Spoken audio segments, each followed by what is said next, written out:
Só claro. É, o deles tava pegando.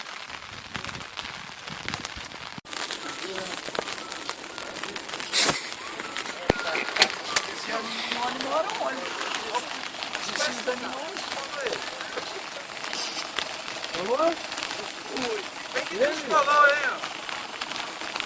Vamos lá, Bruno. Deixa eu mandar alguém aqui. Chega agora. Oi? Ah, tá comigo. Eu até liguei ontem aí, você não tava?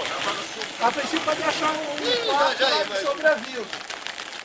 Ela sai, pode Mas sai. aí eu não sei se vai mais o pessoal, mas a gente tá junto aí. Então cachorro, daqui a pouco nós estamos aí. Valeu.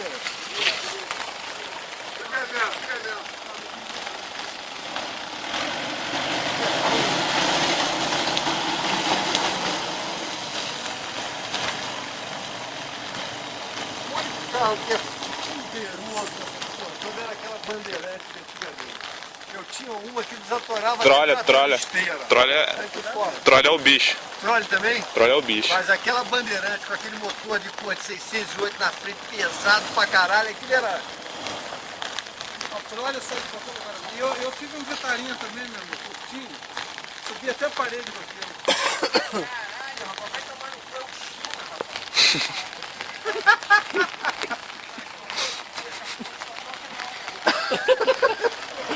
Que hora mais certa mesmo.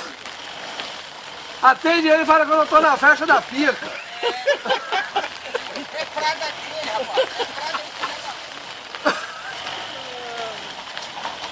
praga. Vai.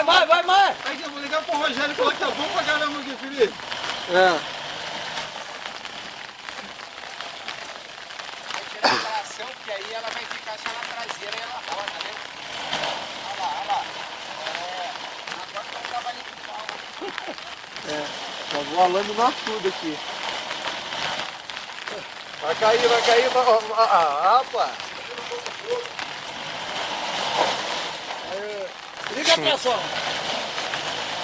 Vai rodar.